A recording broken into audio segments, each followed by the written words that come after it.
Your contractor is arguably the most important person you'll be relating to in the adventure you embark on when you put on a new roof. Metro works hard in the background to make sure that you have a group of trained and certified roofing contractors to choose from. Beyond that, how do you choose the right contractor? We've asked some of our customers to tell you what they've learned about this adventure. There's a lot of ways to do it. In the state of Florida, they have to be licensed, certified, and insured. And of course, they will provide those documents to you. You will call 5 or 6 of them, and you'll get quotes.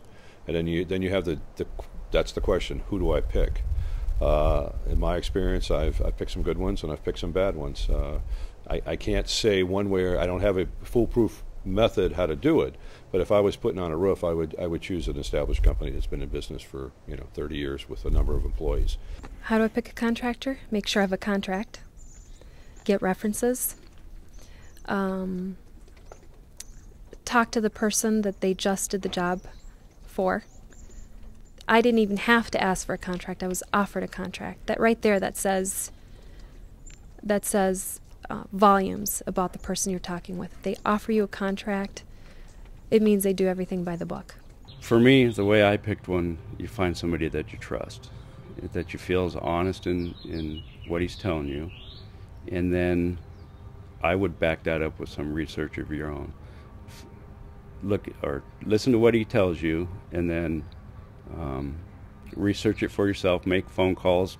I called Metro Roof and asked them how they are supposed to install their roofs, and about their product and how long it's been around. And so I knew what I was getting, and it was important to me to make sure that the contractor was doing it the way Metro designed the roof to be put on. So do some research, talk to people who have the roofs, and then again, it's really important that you trust what your contractor's telling you. I think honesty, integrity, someone who's willing to work with our schedule. We almost went with somebody else, but quite honestly, I didn't feel like he was very honest. He was offering us some sort of a rebate.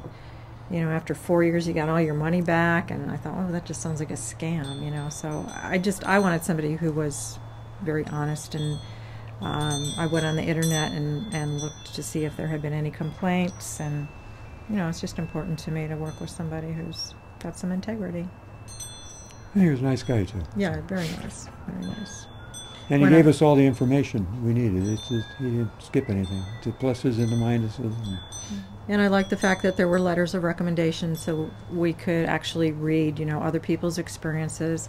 He gave us names of other people to go around in the neighborhood to see the actual roof, so we could look at the colors, on the roof. Well, always go with a licensed and bonded contractor. The other thing that was nice is there was several homes that we could go look at in the area that they had done, so you could see the quality of work and you could see the actual product on the home, which was nice. First of all, I would say choose a minimum of 3 people in the field.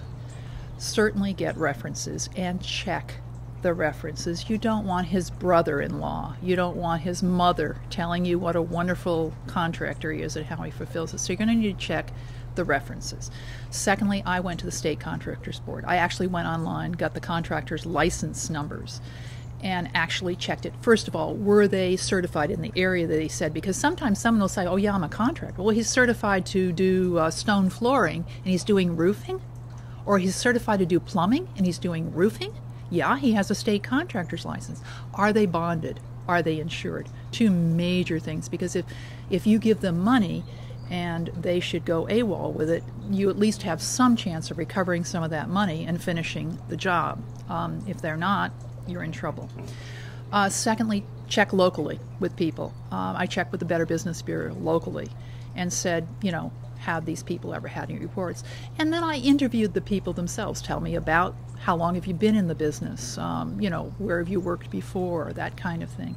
Spent a kind of a quality time getting to know them before I made a decision.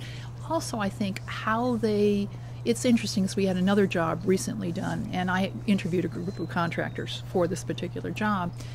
And, did they show up on time? When they showed up on time, what was the quality of their presentation? What kind of a proposal? Did they give you everything in writing? the number of square feet, the time. Was there some mention made of what would happen if they couldn't perform it within the time frame that they set, or if there was an overage of materials? Is there a refund possibility? There's a lot of things you really have to look at, but if you look at it and you do a good job, generally you get a good job done and you get a good contractor.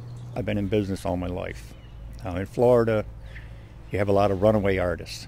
They come in, you give them a deposit, and they're gone with your money. They don't finish the project. You have them where they use subcontractors and they don't pay the subcontractors. There's been nightmares in Florida.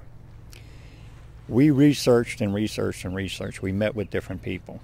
You can do all the quote legal research, but to me it's the person you're dealing with, how sincere they are, and basically staying in touch and being available.